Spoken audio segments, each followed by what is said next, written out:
सभी मित्रों का बहुत बहुत स्वागत है। मित्रों, आज का वीडियो बहुत ही महत्वपूर्ण वीडियो है। आज के वीडियो में हम डिस्कस करेंगे हमारे शरीर में जो बीमारी प्रवेश करती है, इन्हीं 4 रास्तों से प्रवेश करती है। दोस्तों, ये 4 रास्ते आप जान लीजिए और इन 4 रास्तों को बंद कर दीजिए। पूरी ज़िंदगी आप बीमार नहीं होंगे, ये हमारी गारंटी है। तो दोस्तों, इसलिए वीडियो को बिना स्किप किए हुए अंत तक देखिएगा, क्योंकि आधे अधूरी जानकारी स्वास्थ्य के लिए हानिकारक हो सकती है और दोस्तों आपको उससे कोई फ़ायदा नहीं मिलेगा। तो चलिए, इसके पहले हम दोस्तों जान लेते हैं हमारा शरीर बीमार क्यों होता है। तो शरीर बीमार आपका क्यों होता है, इसके पहले आपको ये जानना पड़ेगा हमारा शरीर बना कैसे है। जब आप अपने शरीर की बनावट को जान जाएंगे, तभी तो आप जान पाएंगे कि आपके शरीर में बीमारी कहाँ से घुसती है, वो कौन से 4 रास्ते हैं। तो सबसे पहले अपने शरीर की बनावट को देखें। दोस्तों, हमारा शरीर जो बना है वो 5 पोषक तत्वों से बना है और हमारे शरीर में 3 दोष पाए जाते हैं। हमारा शरीर 5 पोषक तत्वों से बना है और हमारे शरीर में 3 दोष पाए जाते हैं। 3 दोष जानना बहुत ज़रूरी है। 3 रास्ते ये हो गए और हमारा शरीर 5 तत्वों से बना है, यानी कि एक रास्ता ये हो गया। तो हमारे शरीर में जो बीमारी घुसती है 4 रास्ते से घुसती है। कैसे घुसती है वो हम डिस्कस करेंगे। तो दोस्तों, सबसे पहले हम जान लेते हैं पोषक तत्वों के। दोस्तों, ये जो हमारा शरीर 5 पोषक तत्वों से बना, जब आपके शरीर में किसी भी पोषक तत्व की कमी होती है तो उस कमी के कारण आपका शरीर बीमार होता है। जैसे मान लीजिए आपके शरीर में कैल्शियम और विटामिन डी की कमी हो गई, तो कैल्शियम और विटामिन डी की कमी के कारण हमारे शरीर का विकास रुक जाता है। हमारे शरीर में जोड़ों में, कमर में दर्द होने लगता है, हमारे बाल जल्दी से सफ़ेद होने लगते हैं, हमारे बाल झड़ने लगते हैं। इसी तरह से बहुत सारी कमियां होने लगती है। तो आप क्या करते हैं, डॉक्टर के पास जाते हैं। तो डॉक्टर आपको क्या करता है, विटामिन डी और कैल्शियम का टैबलेट या सिरप देता, आप उसे खाते हैं और उस समस्या से निजात पा जाते हैं। तो यहाँ पे आपको करना क्या है, तो आपका शरीर बीमार ना हो, इसके लिए दोस्तों हमें ऐसे डाइट का चुनाव करना चाहिए जिसमें सभी प्रकार के पोषक तत्व पाए जाते हैं, सभी प्रकार के दोस्तों विटामिन्स पाए जाते हैं। ऐसा खाना हमें खाना चाहिए, ऐसा डाइट हमें अपने डेली रूटीन में शामिल करना चाहिए। तो डाइट कौन सी है उस पर भी डिस्कस कर लें। तो दोस्तों, हरी साग सब्जियाँ खूब जम के खाइए। हरी साग सब्जियाँ मौसम के हिसाब से जम के खाइए और उसके साथ साथ अपने डेली रूटीन में 1 से 2 फल को शामिल करिए, वो भी मौसम के हिसाब से। कुछ बीन्स आते हैं, उसे बीन्स को अंकुरित करके आप खाइए। और दूसरी तरफ दोस्तों, कुछ ऐसे मोटे अनाज को शामिल करिए। मोटे अनाज जब आप खाते हैं तो इससे आपका पाचन तंत्र दुरुस्त रहता है, गैस कब्ज एसिडिटी आपको नहीं होती है। तो ये सारी चीज़ें आप अपने डेली रूटीन में लीजिए। कुछ ड्राई फ्रूट को शामिल करिए। तो ये सारी चीज़ें जो हैं इसमें प्रोटीन से विटामिन से भरे हुए हैं, तो इधर से आपका शरीर नहीं बीमार होगा। यानी कि एक रास्ता आपका शरीर बीमार होने से बच गया। एक रास्ते को आप बंद कर दिए अपने अच्छी डाइट को शामिल करके। एक तो ये हो गया। दूसरी चीज़ दोस्तों, जो और 3 रास्ते आपके शरीर में बताया हमने, आयुर्वेद में इसका विशेष महत्व है। दोस्तों, वात पित्त कफ पाया जाता है। जब हमारे शरीर का वात रोग बिगड़ जाता है तो हमारे शरीर में 50 से 60% बीमारी आती है। हमारे शरीर का जब पित्त रोग बढ़ जाता है तो 15 से 20% बीमारी होती है। और हमारे शरीर का जब कफ रोग बढ़ जाता है तो 5 से 10% बीमारी होती है। यानी 100% जो हमारा शरीर बीमार होता है जब ये शरीर के 3 दोष बढ़ जाते हैं, और 3 दोष बढ़ने के कारण ही हमारा शरीर बीमार होता है। दोस्तों, ये 3 दोष का हमारे शरीर में एक स्थान भी फिक्स है और एक समय भी फिक्स है। दोस्तों, जब हमारा जन्म होता है, जन्म से 15 साल के बीच, यानी जब हम बाल्यावस्था में होते हैं, इस समय हमारे शरीर में बहुत ज़्यादा कफ बनता है। तो हमें ध्यान देना है, कफ को बनाने वाली चीज़ें नहीं लेना है। और दोस्तों, जब हम बाल्यावस्था से युवा अवस्था में प्रवेश करते हैं, यानी कि 15 से 45 साल और 60 साल के बीच में होते युवा अवस्था होती है। इस युवा अवस्था में हमारे शरीर में सबसे ज़्यादा पित्त बनता है। तो बस हमें इतना मैनेज करना है, पित्त को बढ़ाने वाली चीज़ें हमें नहीं खाना है। पित्त को बढ़ाने वाली चीज़ें अगर आप खाएंगे तो आपके शरीर में पित्त ज़्यादा बनेगा, और पित्त बनने से 15 से 20% बीमारियां होती हैं। ये जो पित्त है दोस्तों, ये आप सोचेंगे कि पित्त पाया क्यों जाता है। अगर पित्त हमारे शरीर में नहीं पाया जाएगा तो हम 1 मिनट जिंदा नहीं रहेंगे। ये पित्त है, एक प्रकार का एंजाइम है, एक प्रकार का पाचक रस है, यही खाने को पचाता है, यही खाने को गलाता है। तो ये अपने हिसाब से शरीर बनाता है और घटाता है जैसे आप खाते हैं। तो इसलिए इसे बढ़ाने वाली चीज़ें मत लीजिए। अब दोस्तों, जब हम युवा अवस्था से वृद्धावस्था में प्रवेश करते हैं, यानी 60 साल के प्लस होते हैं, तो उस समय हमारे शरीर में सबसे ज़्यादा क्या वात बनता है, वाव बनता है। यही हमारी जो सांस ले रहे हैं, जो बोल रहे हैं, ये तो प्राण वायु ही तो है। अगर दोस्तों हमारे शरीर में नहीं रहेगा तो हम जिंदा नहीं रहे। बस इतना ही ध्यान देना है, बात को बढ़ाने वाली जो चीज़ें हैं उनका सेवन आपको नहीं करना है। तो बात, पित्त, कफ तीनों को बढ़ाने वाली कौन सी चीज़ें हैं, उसे जानने से पहले हमको ये जानने की ज़रूरत है बात रोग के क्या लक्षण है, पित्त रोग के क्या लक्षण है। आप कैसे पहचानेंगे कि दोस्तों आपके शरीर में बात बढ़ा हुआ है कि आपके शरीर में पित्त बढ़ा हुआ है। तो चलिए पहले लक्षण को जान लेते हैं, फिर हम ये जानते हैं कि बात, पित्त, कफ को बढ़ाने वाली कौन सी चीज़ें, उनको आप छोड़ दीजिए, आप 100% स्वस्थ और निरोग रहेंगे। अगर आपको ऐसा लगता है कि सारी चीज़ें बकवास है तो ध्यान से सुनने के बाद बात, पित्त, कफ को जो बढ़ाने वाली चीज़ें सिर्फ 1 महीने के लिए आप मत खाना, सिर्फ 1 महीने के लिए मत खाना। 1 महीने के बाद आप देखेंगे आपका शरीर स्वस्थ व निरोग होने लगेगा, और उसके बाद आप खुद नहीं खाएंगे। दोस्तों, ये हमारी ज़िंदगी है, ज़िंदगी आपके अपने हाथ में है। आप चाहें तो पूरी ज़िंदगी स्वस्थ रह सकते हैं, आप चाहें तो पूरी ज़िंदगी बीमार रह सकते हैं। दोस्तों, स्वस्थ वही रहेगा जो आयुर्वेद को अपनाएगा। इसलिए आयुर्वेद की संपूर्ण जानकारी लेने के लिए आप हमसे जुड़ना चाहते हैं तो जुड़ जाइए। चैनल को सब्सक्राइब करके बेल आइकॉन का बटन ऑन कर दीजिए, जिससे हर एक वीडियो की नोटिफिकेशन आपको मिलती रहे। तो दोस्तों चलिए पहले जानते हैं बात रोग के क्या लक्षण है। अगर इनमें से कोई भी लक्षण नज़र आ रहा है तो जान लीजिए आपको शरीर में बात बढ़ गया है। तो बात को बढ़ाने वाली जो चीज़ें उनको आप छोड़ दीजिएगा, बीमारी अपने आप आपका शरीर उसे ठीक कर लेगा। तो दोस्तों, बात रोग के लक्षण की बात करें तो 80 प्रकार के बात रोग, 7 प्रकार के बुखार, घुटना, कमर, जोड़ों में दर्द, संधिवात, सर्वाइकल स्पॉन्डिलाइटिस, लकवा, गठिया, हाथ पैर का, शरीर का कांपना, पूरे शरीर में सूजन, कहीं पे भी दबाने से गड्ढा हो जाना, लिंग दोष, नामर्दी, इंद्री में लूजपन, नसों में टेढ़ापन, छोटापन, उत्तेजना की कमी, मन बुद्धि वीर की कमी, बुढ़ापे की कमजोरी, मिर्गी, चक्कर, एकांत में रहना, इसमें से कोई भी लक्षण नज़र आ रहा है तो जान लीजिए आपके शरीर में बात रोग बढ़ रहा है। अब उसके बाद जानते हैं पित्त रोग के क्या लक्षण है।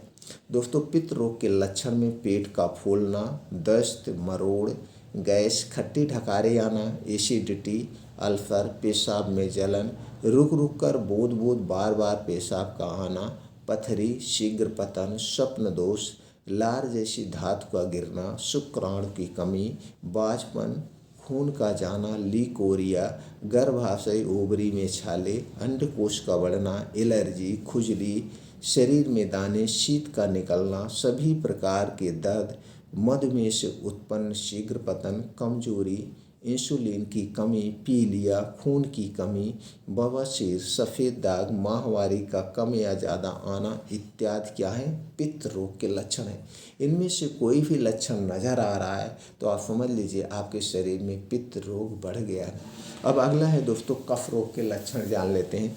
कफ रोग के लक्षण में बार बार सर्दी, खांसी, छींके आना, एलर्जी, नज़ला, इस्नोफीलिया, टीबी, सीने में दर्द, घबराहट, मृत्यु का भय, हार्ट अटैक के लक्षण, सांस का फूलना, गले में दर्द, गांठ, सूजन, टॉन्सिल, कैंसर के लक्षण, थायराइड, ब्लड प्रेशर, बिस्तर पे पेशाब करना, शरीर या मुंह में बदबू, लीवर, किडनी का दर्द, सूजन, सेक्स इच्छा की कमी, चेहरे का कालापन, मोटापा, जांघों में आपस में जुड़ना, गुप्तांग में खुजली, घाव, सुजाक, कान का बहना, शरीर का फूल जाना, गर्भनली का चौक होना, कमजोर अंडाणु आदि, ये सारे किसके लक्षण हैं? कफ रोग के लक्षण हैं। इनमें से जो भी लक्षण आपको प्रकट हो रहा है तो जान लीजिए आपके शरीर में कफ रोग बढ़ गया है।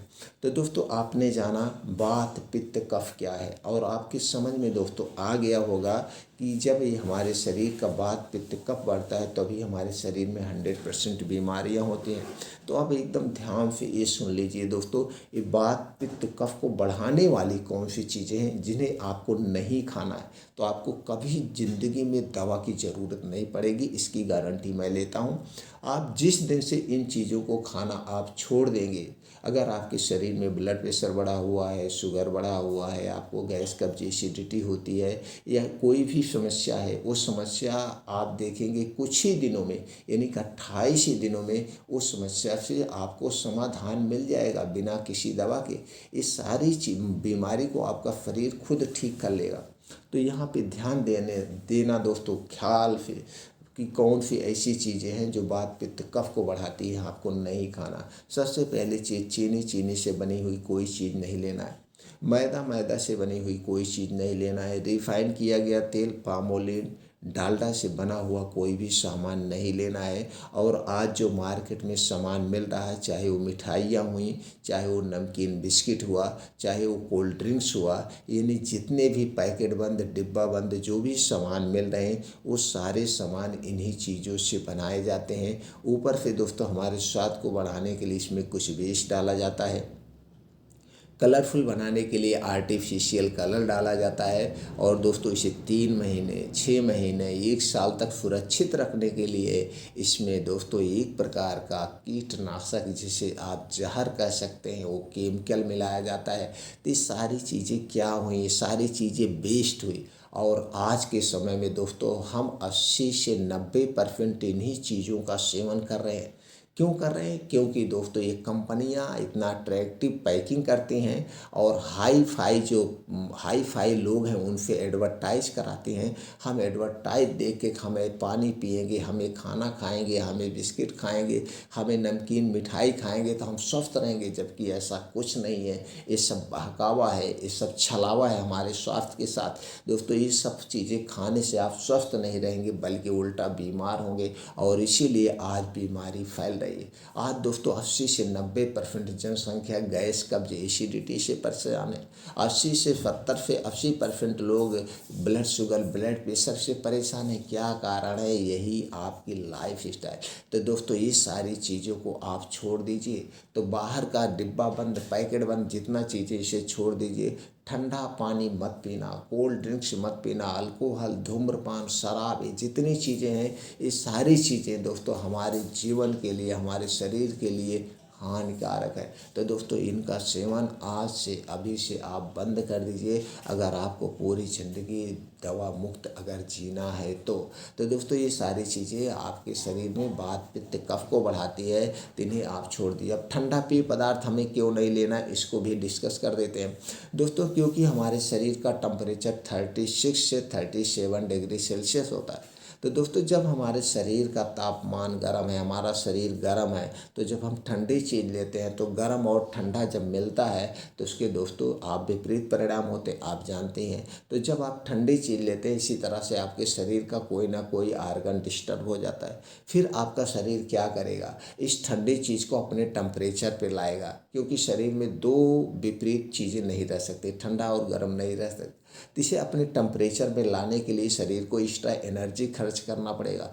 तो इसलिए दोस्तों कभी ठंडा पेय पदार्थ मत लेना, ठंडा पानी मत लेना, रूम टेम्परेचर का खाना खाना, रूम टेम्परेचर का हमें पानी पीना चाहिए। आप हमेशा स्वस्थ और निरोग रहेंगे। और दोस्तों एक चीज़, आपको स्वस्थ और निरोग रहना है, ब्लड प्रेशर से बचना है तो सफ़ेद नमक मत खाइए। इसके स्थान पर सेंधा नमक, काला नमक का प्रयोग करिए। कुछ दिन सेंधा नमक खाइए, कुछ दिन काला नमक खाइए, और फिर अगर सफ़ेद नमक नमक खाना ही चाहते हैं कि आपको दोस्तों इसकी आयोडीन की कमी ना हो।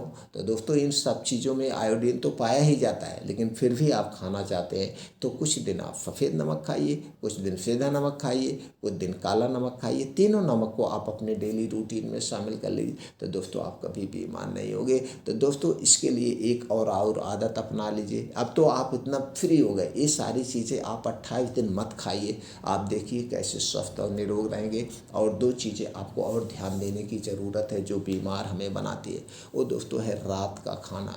रात का खाना सूर्य डूबने के पहले खाने की आदत डाल लीजिए। और रात के खाने में तली भुनी चीज़ें नहीं होनी चाहिए, एकदम सुपाच्य खाना होना चाहिए, एकदम हल्का खाना होना चाहिए। और दोस्तों सुबह की एक आदत अपना लीजिए। वो आदत कौन सी है? सुबह 5 बजे उठने की आदत अपना लीजिए। 5 बजे उठने के बाद 2 से 3 गिलास गुनगुना पानी पीजिए, इससे आपके शरीर में एनर्जी आ जाएगी। और दोस्तों जो आप 2 से 3 गिलास बासी मुँह पानी पिएंगे, इससे गैस कब्ज एसिडिटी से छुटकारा पा जाएंगे। इसके बाद 2 घंटे का समय आप अपने लिए निकालिए। 2 घंटे का समय क्या है? सुबह 5 बजे से 7 बजे, ये 2 घंटे का समय आप अपने लिए निकालिए। करना क्या है? 5 से 6 किलोमीटर का मॉर्निंग वॉक, इसे आधे घंटे में कवर करिए। मॉर्निंग वॉक को ऐसे स्थान पे करना जहाँ पे मिट्टी हो, हरी घास हो, उस पर नंगे पाँव मॉर्निंग वॉक करना। नंगे पाँव मॉर्निंग वॉक करने के अलग ही बेनिफिट है दोस्तों। जब आप नंगे पाँव मॉर्निंग वॉक करते हैं तो दोस्तों ऊबड़ खाबड़ जो मिट्टी आपके पैर में चुभती है, कुप्रेशर का काम करती है। दूसरी तरफ उसकी बूंदें जब आपके पैर में लगती है तो इससे आँखों की रोशनी तेज होती है, आपको कभी चश्मा नहीं लगेगा और आँखों से संबंधित बीमारी से आप दूर रहेंगे। अब दोस्तों जब ये मॉर्निंग वॉक कंप्लीट हो जाए तो वहीं बैठ के 2 योगा करना है। पहला है अनुलोम विलोम, इसे आधे घंटे करिए। दूसरा है कपालभाति, 10 से 15 मिनट आप इसे डेली कंटिन्यू करिए, आप सभी बीमारियों से दूर रहेंगे। अब जब ये 2 योगा हो जाए तो वहीं बैठ के कुछ अनुलोम कुछ और योगा करिए, जैसे शीर्षासन, वज्रासन, दंड बैठक। जैसे आपकी शारीरिक क्षमता है, आप अपने शारीरिक क्षमता के अनुसार कुछ और योगा प्राणायाम करिए। और लास्ट में 15 से 20 मिनट का मेडिटेशन करिए, आप सभी बीमारियों से दूर रहेंगे। ये दोस्तों ये सारे नियम आप 1 महीने के लिए आजमा लीजिए। 1 महीने में आपका शरीर स्वस्थ और निरोग ना हो जाए तो दोस्तों कहना आपको दवा की ज़रूरत नहीं पड़ेगी, दवा की कभी ज़रूरत नहीं पड़ेगी। दोस्तों अगर आप हमारे विचारों से सहमत हैं तो वीडियो को लाइक करके अपने यार दोस्तों से ज़रूर शेयर कर देना। फिर मिलते हैं अगले वीडियो में।